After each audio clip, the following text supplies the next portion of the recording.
এখনো তোর মা নাস্তা করে না। মা, মা তোমার হলো? আরে তোমার বৌমাকে আনতে যেতে হবে তো। কে জানি কল দিয়েছে। হ্যালো, আসসালামু আলাইকুম। ওয়ালাইকুম সালাম। তো সৈকত সাহেব? জি, আমি সৈকত বলছি। কেলাম না, আপনি কে বলছিলেন বলুন তো? সেটা না হয় আপনি এসে নিজে চোখেই দেখে নিন। আমি এখন দিয়াবাড়ি 6 নম্বর ব্রিজে আছি। দেখা করতে হবে। বিষয়টা কি? দেখুন, আসবেন কি আসবেন না সেটা আপনার ব্যাপার, কিন্তু আমার সাথে দেখা করাটা। Hello, hello. কি বাবা, কে ফোন করেছিল? কোনো সমস্যা? না বাবা, কোনো সমস্যা না, কিন্তু তুই এখন বলছিস দিয়াবাড়ি যাবি, আর তাছাড়া আমি তো শুনলাম কিরকম যেন শত্রু শত্রু কথা বলছিলি। আমি কি তোর সাথে যাব? না বাবা, বিষয়টা আমার কাছে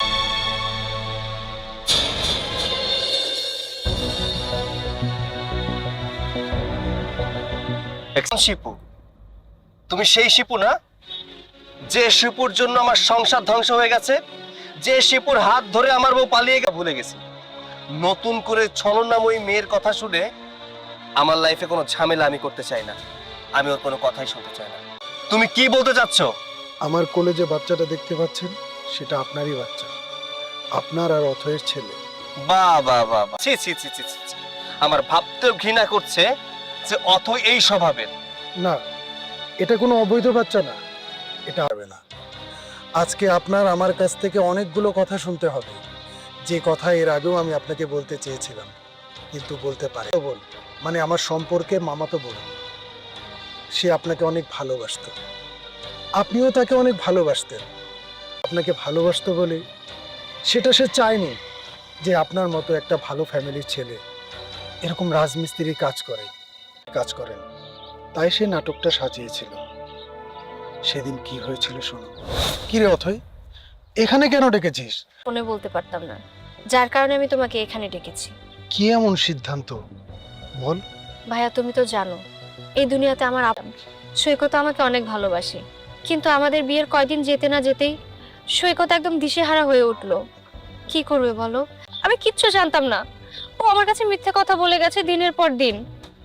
ও একটা বড়লোক ঘরের ছেলে, কোনোদিনও এত কষ্টও করে, ও টাকা ইনকাম করছে, যা আমি রীতিমতো মেনে নিতে পারছি না। তাই আমি সিদ্ধান্ত নিয়েছি আমি সৈকতকে ডিভোর্স দেব। সৈকত তো তোকে ছাড়া থাকতে পারবে না। ডিভোর্স দেওয়ার কারণটা কি? কি কারণে ডিভোর্স দিতে চাই তুমি শুনতে চাও? তাহলে শোনো।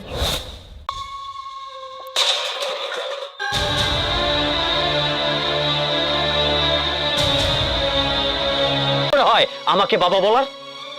ও, আমার ছেলেকে প্রেমের জালে ফাঁসায়া বিয়া কইরা ভাবছো আমার ছেলের বউ হয়ে। খুব ভালো। আমি আমার ছেলের কাছে আসিনি, আমি তোমার কাছে এসেছি। তোমার সাথে আমার কিছু কথা আছে। আমার ছেলেকে প্রেমের জালে ফাঁসায়া বিয়া কর, কিন্তু তুমি আমাকে চেনো না। আমি আমার মান মর্যাদার জন্য কত নিচে নামতে পারি সে ধারণাও তোমার নাই। তা আমি বলছি আমাদের দুইজনকে এভাবে আলাদা করে দিবেন না। এই চুপ করো। এই ভালোবাসো না, সেই ভালোবাসার মানুষটাকে যদি ওর জীবন থেকে তোমাকে সরে যেতে হবে, নইলে আমি আমার মান সম্মান মর্যাদার জন্য ওকে খুন করতেও রাজি আছি। এবং পরে দেখুন, আমরা জানি আমরা ভুল করেছি, আপনাদের অনুমতি ছাড়া আমরা বিয়ে করেছি, কিন্তু আমি সৈকতকে ভালোবাসি। সৈকত আমাকে ছাড়া বাঁচতে থেকে তোমাকে সরে যেতেই হবে। এখন তুমি সিদ্ধান্ত নাও, ওকে ভালোবেসে ওকে বাঁচিয়ে রাখবে, না ওর সাথে থাকতে চেয়ে ওর জীবনটা খাবে। আমার ভালোবাসার মানুষকে বাঁচাতে তোমাকে সরে যেতে হবে, কিন্তু ও যেন গুণাক্ষরও টের না পায় এই সব কিছুর পিছনে আমি কলকাঠি নাড়ছি। ও কিছুই বুঝতে পারবে না। আমি আপনাকে কথা দিচ্ছি, আজকের মধ্যে যে করেই হোক ওর কাছ থেকে আমি মনেই করবেন না। কথাটা মাথায় রেখো।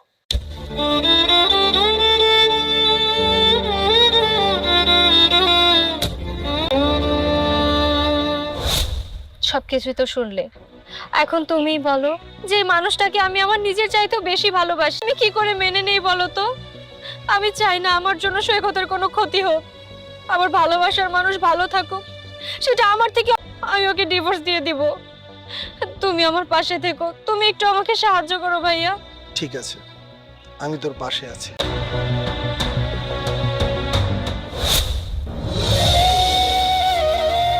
আমি প্রথমে অমত করলেও আর আমার কোলে যে বাচ্চাটা দেখছেন সেটা আপনারই বাচ্চা।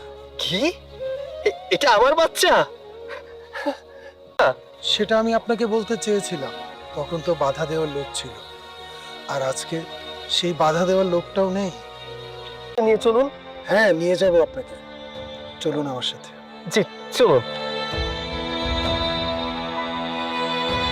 আপনি আমাকে কবরস্থানে কেন নিয়ে এসেছেন? এই জন্যই তো আপনাকে কবরস্থানে নিয়ে এলাম। ওই যে আপনার, আমার অত মরতে পারে না। বিশ্বাস না করলেও কিছু করার নেই, এটাই বাস্তব। কাল রাতে হঠাৎ বলল মা অথবা বাচ্চা, দুজনের একজনকে বাঁচাতে হবে। আমরা সবাই বলেছিলাম অথই বেঁচে থাকার কোনো মূল্য নেই, তার কোনো অধিকারও নেই আপনার বংশের আলোকে নিভিয়ে দেওয়ার। তারপর অথই নিজের জীবন দিয়ে আজ সকালে অনেকবার কল করেছিলাম আপনাকে, আপনার সাথে যোগাযোগ করতে পারিনি। তারপর আমরা সবাই মিলে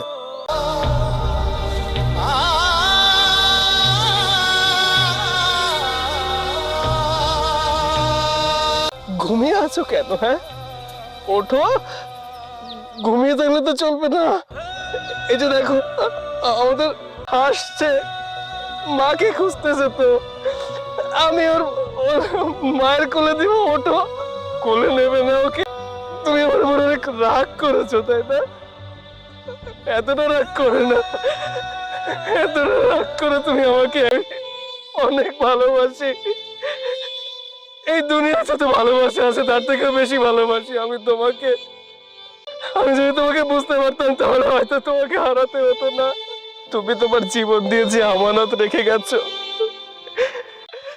কোনোদিন দেব না, কোনোদিন না।